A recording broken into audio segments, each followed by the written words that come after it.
The confidence of Henry Glasspants.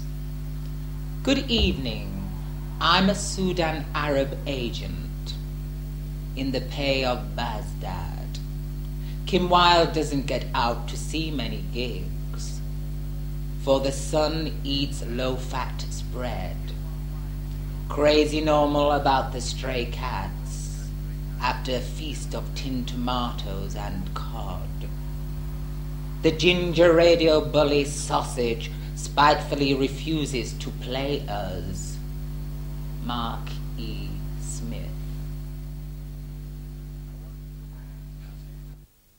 Just write sort of stuff, you know, that supposedly has got something to say, you see. So sometimes I forget about that. I mean, that's a good thing. I mean, it's something you've got to remember. You're writing music, and you've got to have a word that puts a chill up everybody's spine and stuff. You know, doesn't matter what the word is; it's the way you use it with the music. I'm told I use too many words. But do you? I mean.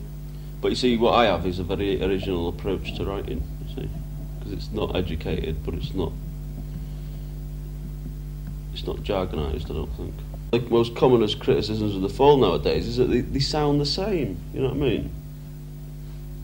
And I know damn well they don't sound the same.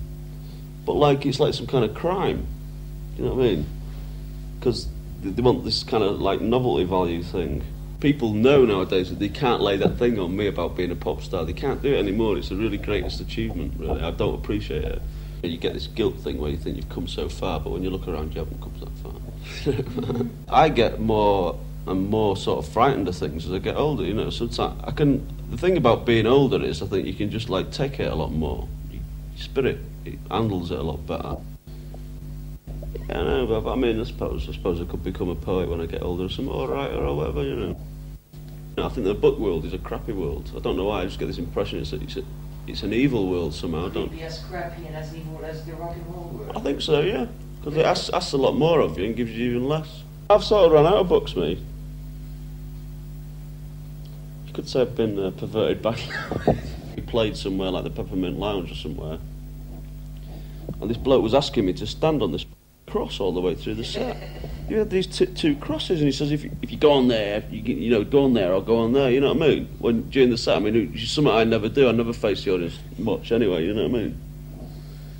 Like, I knew that was... I mean, that's when it started really hating videos. And when we were on in America and I was watching, and like half the audience would have the backs to you watching you on a video at the back of the room. You know, because, yeah, it's like, that's the old sort of narcolepsy thing, isn't it? Just staring at twickering things. They'd rather look at that than look at you, you know. But they're looking into the same thing, in fact. I was dead reassured when I saw that stuff to see how inept it was. Do you know what I mean? Because I like...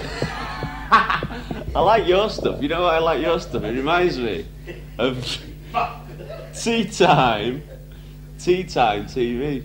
It does, you know, you know, like when women are like picketing the street because big lorries are coming down, and they like do the sort of the street, and it's like dead straight, you know, and it's like, that's what I love about his stuff. I think it's great, you know. I mean, there's just no way it can look glamorous. He tries very hard. I sort of react against sort of trends and stuff a lot, and I think in the last 5 years it's the trend is to like not be very British, you know, in sort of, whereas, you know, and it's a great shock, like about a year ago I got a great shock of going to America for the third time, that I was actually getting physically ill from being away from home, you know, that in the end it was just like, you know, because I mean, it's like in my game, I mean, theoretically, I should have moved from the place I was born. I mean, that's a tradition all over the world, isn't it? I'm not a particular patriot out either. It's funny, I know. And we never set out to be a British band. I just thought that's what bands should be like, and that's one of the things why the Fall were formed, you know. And I thought people weren't being particularly true to their roots and stuff. And I thought it was a shame that some groups sounded like they could come from anywhere in the world and you could never actually pin it down, you know. That's one interesting thing about Britain for a start, you know. That, I mean, you could go 5 miles and it's a completely different world, which you can't anywhere else. It should be documented because it's a great for the expressions like that are works of art, and that is what I call art. You see, that word, I think that is, you know, and skriking and stuff like that. I mean, it's not words I particularly use a lot myself. I do use them. What's skriking? Skriking is like when kids are crying. Oh, and it really gets on your nerves and like striking. Like in the train when we go to London. That's what Fred in the Foresters used to say. This kid who used to come in the vault, right? This woman used to bring a kid in the vault, and like it's the worst thing. And then she's going, "Ah!" And all the long hairs would be around there, you know, still going, "Oh, great baby," you know. "Oh, she brings a baby in the pub," you know. And like Fred behind the bar, this old Salford bloke, he comes out, he goes, "Shut up, you striking kid," you know.